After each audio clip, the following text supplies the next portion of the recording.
My name is Rosa Parks. I was born Rosa McCauley in Tuckasegee, Alabama in 1913. When I was 2, my parents separated. I moved with my mother to Pine Level, Alabama to live with my grandparents. My mother taught in a school in another town. She was able to come home to see us only on weekends. I miss my mother, but I love being with my grandparents. From my grandfather, I learned how to plant corn and milk cows. My grandmother taught me how to cook and make quilts. My grandparents also taught me all about racism. In the American South, laws kept black people separate from white people. Black people had to use separate entrances, drink from separate fountains, and go to separate schools and hospitals. Sometimes groups of white men attacked black people. They set fire to black homes, churches, and schools. My grandfather had to board up our windows so no one could break in. I learned to be brave. When I was 6, I went to an elementary school for black children in Pine Level. Me and my classmates had to walk to school no matter how far we lived. White children rode a school bus. Sometimes white children threw things at us as we walked from the bus. Pine Level didn't have junior high school or didn't have junior high or high schools for black children. So my mother sent me to school in Montgomery. All the girls there were black. The teachers were white. I always obeyed the rules and took care to avoid trouble. But one day, I was walking along the street and a white boy threatened me. I threatened him back. The boy's mother was upset and talked about having me put in jail. Luckily, that didn't happen. As I grew up, I made the decision to not let racism make me act out in anger ever again. Still, I knew that things weren't fair, and it bothered me. On December 1st, 1955, I got onto a city bus to go home after work. I paid my 10 cents and sat down in the front row of seats behind the painted line on the floor, which was marked the beginning of the colored section. After several stops, more white passengers got on the bus and filled the first 10 seats that were saved for white passengers. The bus driver ordered me and 3 other black people to get up from our seats so that the rest of the white people could sit down closer to the front of the bus. The other 3 black people moved to the back of the bus, but I slid over to the window. I said I was following the laws by sitting in the right section of the bus. Later, I said that when I was told to go to the back of the bus, I thought of Emmett Till, and I just couldn't go back. Till was a black 14-year-old boy who was lynched in Mississippi about 3 months earlier. The driver stopped the bus and called the police. 2 police officers arrested me and took me to jail for violating Alabama's bus laws. My mother called upon Edgar Nixon to bail me out.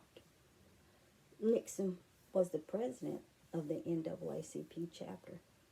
Nixon knew the danger I was in and immediately arranged my bail.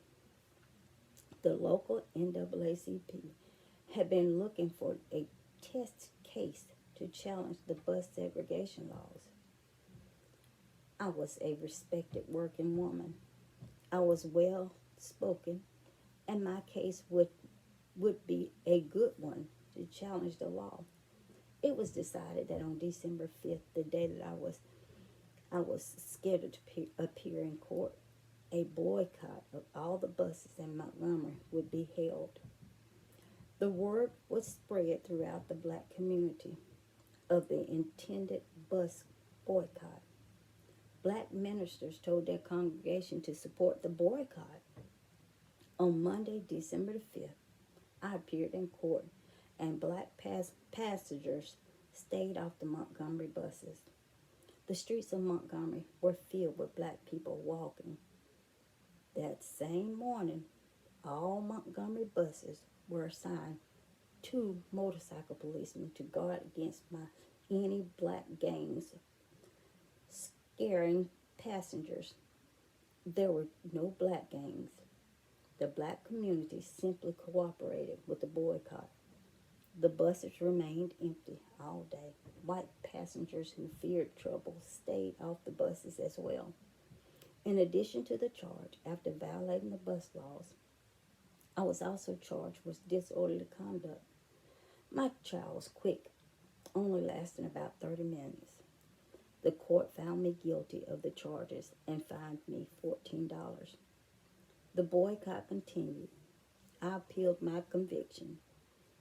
My attorney, Fred Parks, and others in the NAACP brought in an appeal named Broder versus Gale. The appeals court ruled in June 19, 1956 in favor of black citizens of Montgomery. But the city appealed the decision.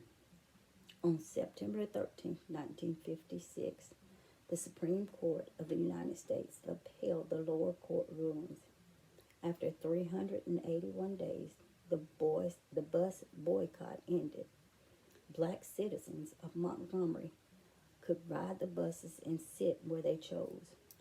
I rode the bus again on December 21st, 1956. This time, it was an integrated bus.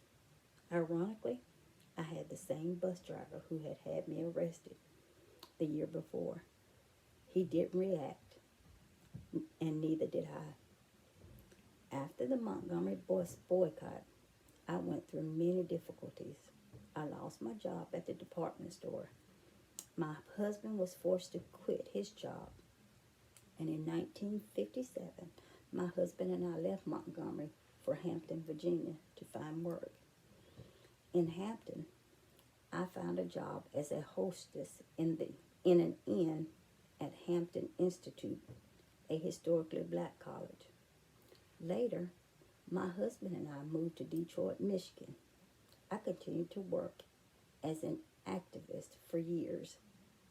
I worked for the United States Congressman John Conyers.